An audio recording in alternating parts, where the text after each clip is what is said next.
আসসালামু আলাইকুম real village cooking চ্যানেলে সবাইকে ওয়েলকাম জানাচ্ছি। আজকে আমি বানাবো পটাটো স্ন্যাক্স রেসিপি, খুবই ক্রিস্পি এবং মুচমুচে, যেটা আপনারা বিকালে স্ন্যাক্স হিসাবে খেতে পারেন। তার জন্য এখানে সেদ্ধ আলু নিয়ে নিয়েছি, একটা বড় সাইজের আলু সেদ্ধ করে লম্বা লম্বা কেটে সেদ্ধ করে নিয়েছি। এবার আমি এটাকে গ্রেট করে নেব, এই যে এইরকম করে আমি গ্রেট করে নেব।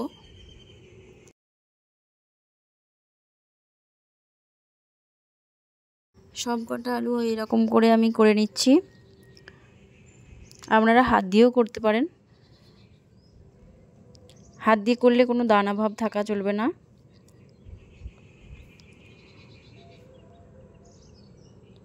এটা দিয়েই খুব সুন্দরভাবে হচ্ছে। এ দেখুন এরকম হয়েছে, খুব সুন্দরভাবে হয়েছে। এটা কোনো দানা ভাব নেই, কোনো শক্ত অংশ নেই। এবার এটার মধ্যে আমি অ্যাড করছি গোটা জিরে 1 চামচ পরিমাণ, দিয়ে দিচ্ছি লবণ। লবণটা আপনারা টেস্ট অনুযায়ী দেবেন।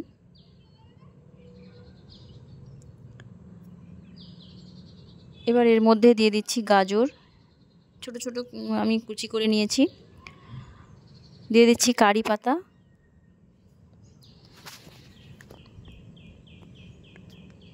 বিট লবণ দিয়ে দিলাম 1 চামচ পরিমাণ। সব কিছু ভালোভাবে মিশিয়ে নিতে হবে। আমি একটা চামচের সাহায্যে সব কিছুকে ভালোভাবে মিশিয়ে নিচ্ছি।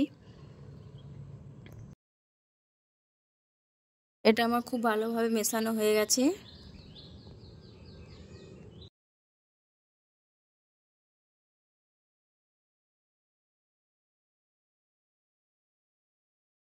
এর মধ্যে আমি অ্যাড করছি এবার কর্নফ্লাওয়ার।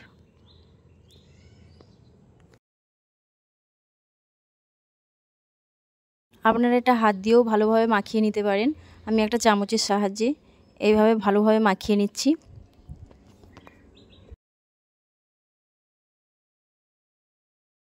এটার মধ্যে আমি 2 চামচ পরিমাণ জল অ্যাড করব। খুব ভালোভাবে এটা মিশিয়ে নেব।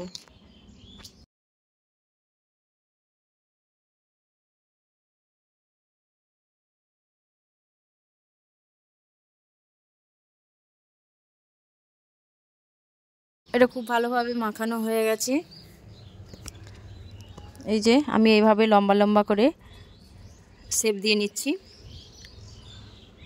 এইভাবে হাতের সাহায্যে এইভাবে লম্বা লম্বা শেপ দিয়ে নিতে হবে। এইরকম লম্বা লম্বা শেপ দেওয়ার কারণ আমি একটা বোতলের মধ্যে আমি এগুলোকে ট্রান্সফার করব, সেই জন্য আমি এইরকম একটা বোতল নিয়ে নিয়েছি। এর যে ঢাকনাটা সেটা আমি কেটে নিয়েছি, এই যে এরকম করে একটা চাকুর সাহায্যে কেটে নিয়েছি। এরকম করে আপনারা চাকুর সাহায্যে কেটে নেবেন। এর বোতলের মধ্যে আমি এইভাবে একে একে ট্রান্সফার করে দিচ্ছি।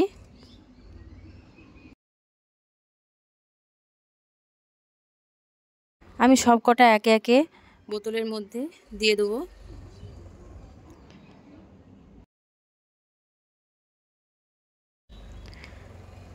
এই বোতলের ঢাকাটা যে আমি শেপ দিয়েছি, এর কারণে এর ডিজাইনটা খুব সুন্দর হবে। এই যে আমি একটা করে দেখাচ্ছি, এই দেখুন খুব সুন্দর একটা ডিজাইন হচ্ছে।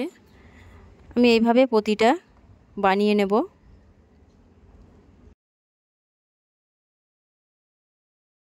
এই রকম করে প্রথমে আমি থালার মধ্যে আমি সব কটা বানিয়ে নিচ্ছি।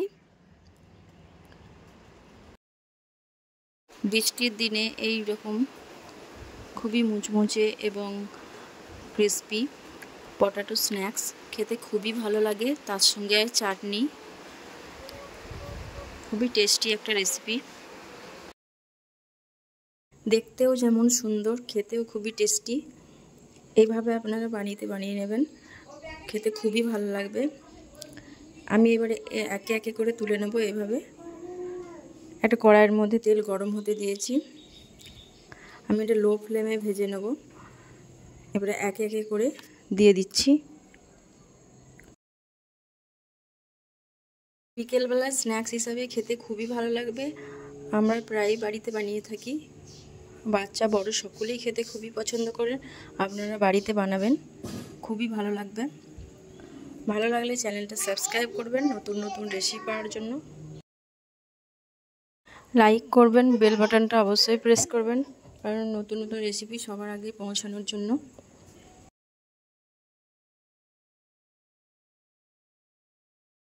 এগুলো আমার ভাজা হয়ে গেছে, আমি এবার তুলে নেব। এবার তুলে নিচ্ছি।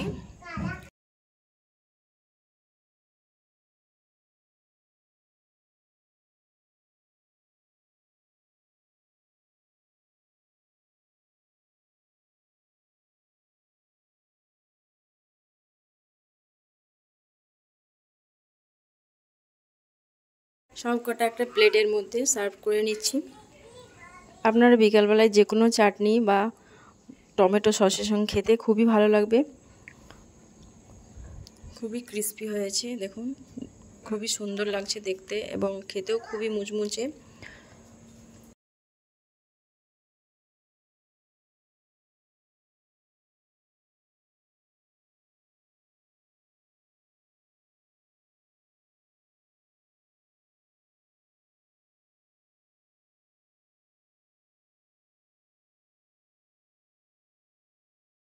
আমার এই রেসিপি আপনাদের কেমন লেগেছে অবশ্যই কমেন্টে জানাবেন।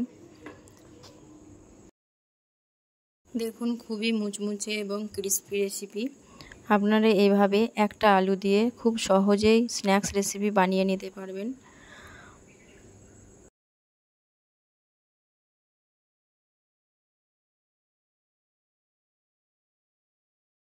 আবারও নতুন রেসিপি নিয়ে হাজির হব। আজকের মতো খোদা হাফেজ।